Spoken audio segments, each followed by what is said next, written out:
bohong. Aku hanya memikirkan satu peraturan penting. Kenapa kau lakukan hari ini kalau kau bisa melakukannya besok? Hahaha. Few moments later.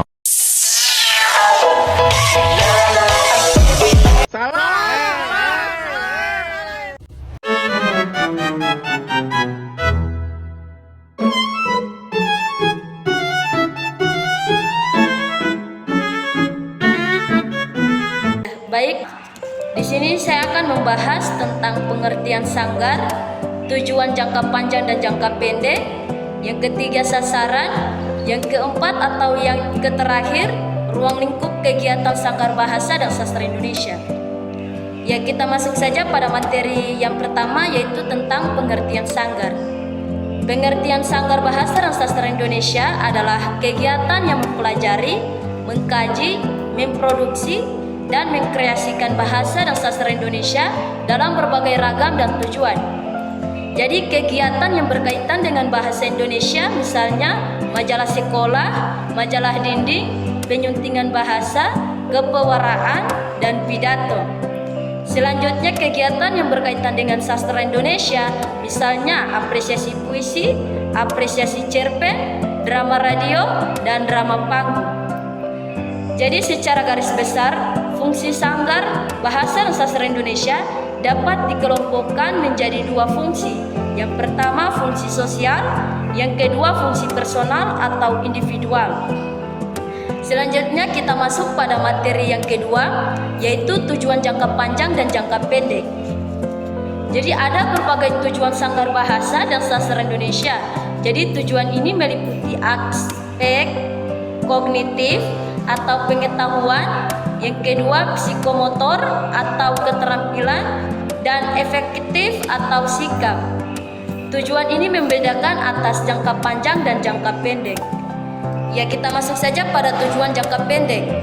Jadi tujuan jangka pendek sanggar bahasa dan sastra Indonesia adalah membina siswa dan guru atau warga sekolah lainnya untuk mengetahui dan aktif dalam mengelola kegiatan sastra Indonesia, misalnya apresiasi puisi, apresiasi cerpen, drama radio, dan drama panggung. Yang kedua, tujuan jangka panjang. Tujuan jangka panjang sanggar bahasa dan sastra Indonesia adalah sebagai sarana untuk menumbuhkan kreativitas, jiwa mandiri, kritis siswa dan guru atau warga sekolah lainnya. Kita masuk pada materi yang ketiga, yaitu sasaran. Untuk sasaran pengelolaan sanggar bahasa dan sastra Indonesia adalah siswa, guru bahasa dan sastra Indonesia, penutur asli bahasa Indonesia, dan pemakai bahasa Indonesia sebagai bahasa asli. Selanjutnya kita masuk pada materi yang keempat, yaitu ruang lingkup kegiatan sanggar bahasa dan sastra Indonesia. Ruang lingkup kegiatan sanggar bahasa dan sastra Indonesia meliputi kegiatan produksi dan kreasi bahasa dan sastra Indonesia. Adapun materi sanggar meliputi yang pertama majalah sekolah, majalah dinding, penyuntingan bahasa, kepewaraan, pidato, apresiasi puisi, apresiasi cerpen, drama radio, dan yang terakhir drama panggung.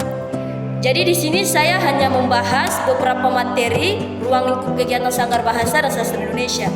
Kita masuk saja pada materi awal, yang materi pertama, yaitu majalah sekolah. Majalah sekolah adalah majalah yang diterbitkan di sebuah sekolah secara umum. Isi majalah sekolah dapat digolongkan ke dalam 3 kelompok besar, yaitu berita, yang kedua opini, yang ketiga iklan. Berita dapat dikelompokkan atas berita langsung, berita foto, berita suasana, berwarna, berita menyeluruh, berita mendalam, berita penafsiran, dan berita penyelidikan. Opini dapat dikelompokkan atas tajuk rencana atau editorial, kemudian karikatur, pojok, artikel, kolom, dan surat pembaca. Kemudian yang kedua ada majalah dinding. Jadi majalah dinding ini adalah majalah yang ditempelkan di dinding. Yang dimuat di majalah dinding bisa berasal dari tulisan siswa sendiri, bisa juga mengambil dari majalah, surat kabar, internet, atau sumber-sumber lainnya. Ya, kita masuk pada yang ketiga, yaitu penyuntingan bahasa. Jadi penyuntingan terhadap tulisan dalam majalah sekolah meliputi segi isi, bahasa, dan ejaan. Isi tulisan akan disunting dari satu, yaitu kebenaran fakta atau data yang disajikan. Yang kedua, urutan peristiwa. Yang ketiga, sumber berita. Yang keempat, struktur tulisan. Penyuntingan dari segi bahasa harus sesuai dengan ciri bahasa jurnalistik. Ciri utama bahasa jurnalistik diantaranya yaitu sederhana, singkat, padat, kemudian singkat, jelas, jernih, menarik, demokratis, yang kemudian mengutamakan kalimat aktif. Oke, baik, saya pemateri selanjutnya. Di sini saya akan membahas tentang manajemen kegiatan pengelolaan Sanggar Bahasa dan Sastra Indonesia. Teman-teman tahu tidak apa itu manajemen kegiatan dan pengelolaan Sanggar Bahasa dan Sastra? Jadi, manajemen kegiatan dan pengelolaan Sanggar Bahasa dan Sastra Indonesia, yaitu pengelolaan Sanggar Bahasa dan Sastra Indonesia sebenarnya dilandaskan oleh prinsip-prinsip manajemen pengelolaan itu sendiri, yaitu yang pertama, manajemen kegiatan dan pengelolaan harus berpusat pada potensi pengembangan, kebutuhan, dan kepentingan seluruh orang yang terlibat dalam Sanggar Bahasa dan Sastra Indonesia tersebut. Kemudian yang kedua, yaitu ada beragam manajemen kegiatan dan pengelolaan haruslah beragam agar dapat menimbulkan seni-seni dan karya-karya yang beragam pula. Kemudian yang ketiga, ada dalam manajemen kegiatan dan pengelolaan Sanggar Bahasa dan Sastra Indonesia, maka pengelolaan sanggar juga harus tanggap terhadap perkembangan teknologi, ilmu pengetahuan, dan perkembangan seni. Kemudian yang terakhir, ada manajemen kegiatan dan pengelolaan juga harus relevan. Relevan dalam keadaan sekarang, relevan dengan perkembangan yang terjadi saat ini, agar kedepannya sanggup dapat jauh lebih baik lagi.